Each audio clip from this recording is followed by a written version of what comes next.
Hai Sobat Lentera, Tera News kembali hadir menyapa Anda dengan membawakan sederet informasi terhangat dan inspiratif. Bersama saya, Sylvia Dwi, inilah Tera News selengkapnya. Kita mulai dari Garut, Sobat Lentera. Tragedi ledakan amunisi tak layak pakai di Garut, Jawa Barat menewaskan 13 orang, termasuk 9 warga sipil dalam insiden yang terjadi pada Senin 12 Maret.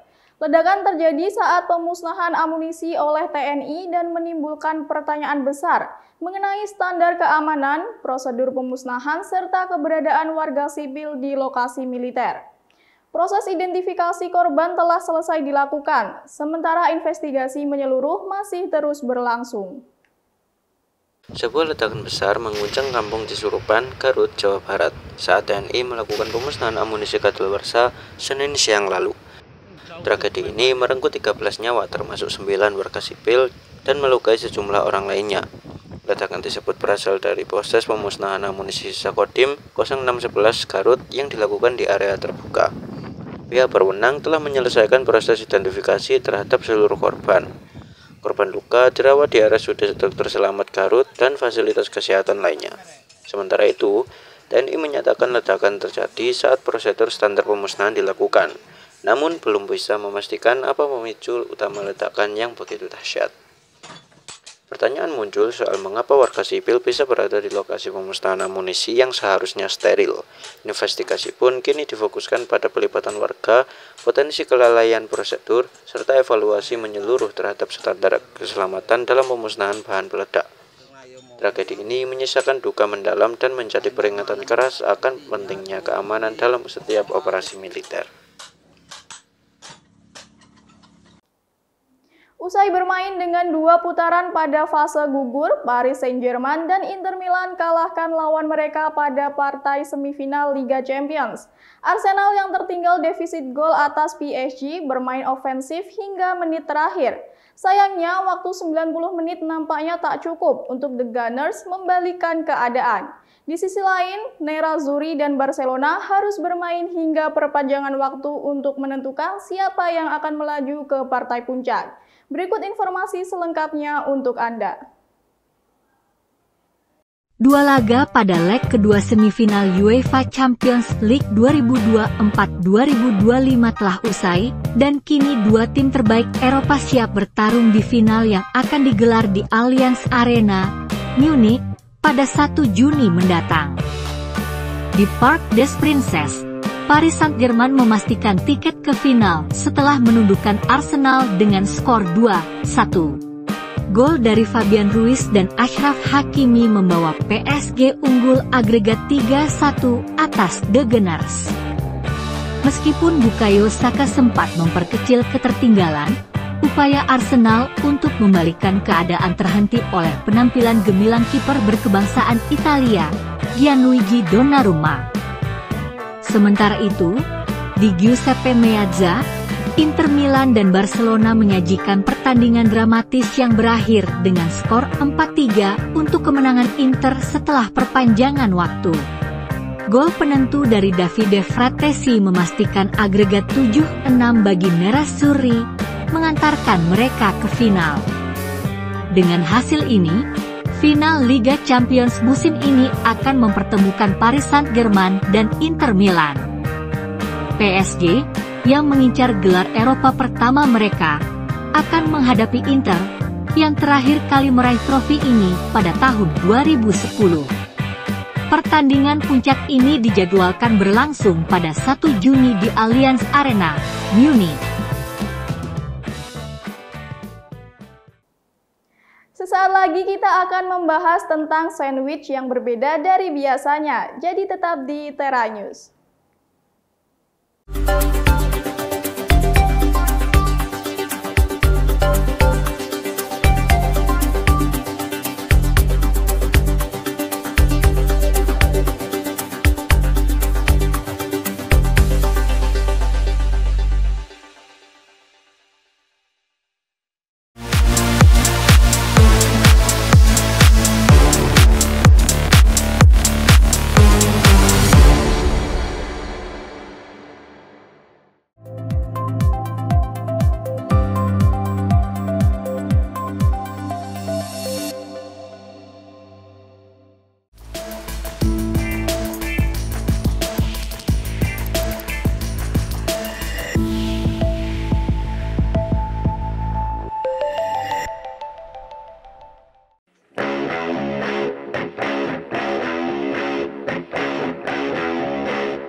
Jika biasanya sandwich hanya disajikan satu persatu, toko roti bernama Nine di Kuwait hadir dengan inovasi menarik.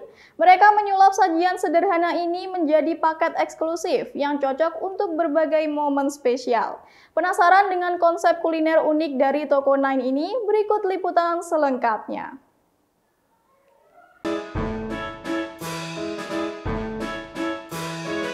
Ini dia, paket combo box sandwich yang lagi viral di Kuwait. Toko bernama Nen punya konsep unik dan elegan. Mini sandwich dalam satu kotak istimewa.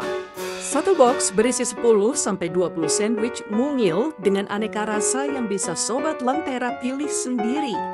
Ayam panggang tuna atau sayuran segar dengan saus spesial. Semua dikemas dalam kantong kertas warna mint yang estetik, cantik, higienis, dan pastinya instagramable.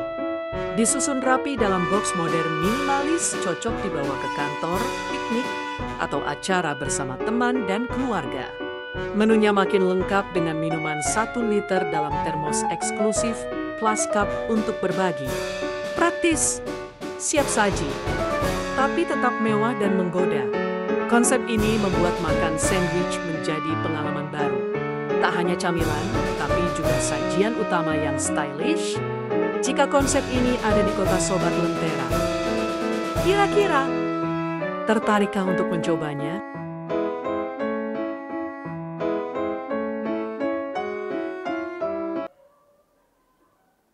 Sebanyak 2.569 lampion mengudara di langit Borobudur saat puncak peringatan Hari Waisak 2025 di lapangan Marga Utama, Kompleks Candi Borobudur, Kabupaten Magelang. Festival yang bertajuk Light of Peace ini dihadiri oleh lebih dari 4.000 peserta, baik umat Buddha maupun masyarakat umum. Candi Borobudur kembali menjadi pusat perhatian dunia saat ribuan lampion menyala dan mengudara dalam gelaran Festival Lampion Waisak 2025 pada Senin malam 12 Mei 2025. Lebih dari 4.000 peserta, baik umat Buddha maupun masyarakat umum dari berbagai penjuru dunia turut merayakan festival ini. Sebelumnya, sebanyak 36 biksu tudong telah melakukan ritual berjalan kaki tudong, yaitu menempuh perjalanan jauh dengan berjalan kaki dari Thailand ke Candi Borobudur. Perjalanan tersebut menghabiskan waktu selama 4 bulan yang dimulai sejak Februari 2025. Mereka bukan hanya datang untuk menjalankan ibadah, tetapi juga untuk merasakan atmosfer spiritual dan kebersamaan. Sebanyak 2.569 lampion diterbangkan ke langit Borobudur, menandai puncak perayaan Waisak dengan tema tahun ini yang bertajuk Light of Peace. Light of Peace berarti meningkatkan pengendalian diri dan kebijaksanaan yang mewujudkan perdamaian dunia. Tema ini menjadi panggilan moral yang sangat relevan di tengah dunia yang penuh gejolak. Tak hanya sebagai simbol tradisi keagamaan, cahaya dari ribuan lampion ini menjadi lambang harapan dan seruan damai bagi seluruh dunia. Dalam rangkaian perayaan, umat Buddha mengikuti berbagai ritual seperti tudong atau perjalanan spiritual pejalan kaki dari Candi Mudut ke Candi Borobudur, peringatan detik-detik Waisak, dan Pradaksina, yaitu ritual mengelilingi candi sebagai bentuk penghormatan. Candi Borobudur bukan hanya monumen sejarah atau warisan budaya dunia. Lebih dari itu, ia menjadi titik temu lintas budaya dan keyakinan, tempat berbagai nilai universal seperti perdamaian, kerendahan hati, dan spiritualitas dihayati bersama oleh semua kalangan tanpa memandang latar belakang agama. Lewat cahaya lampion, doa-doa, dan langkah kaki para peziarah, Borobudur kembali mengukuhkan dirinya sebagai mercusuar perdamaian yang tak lekang oleh zaman. Informasi tadi mengakhiri Tera News saat ini. Anda dapat saksikan kembali tayangan saat ini di YouTube channel kami Lentera TV Media dan website kami lentera.tv. Saya Sylvia Dwi pamit undur diri, terima kasih dan sampai jumpa.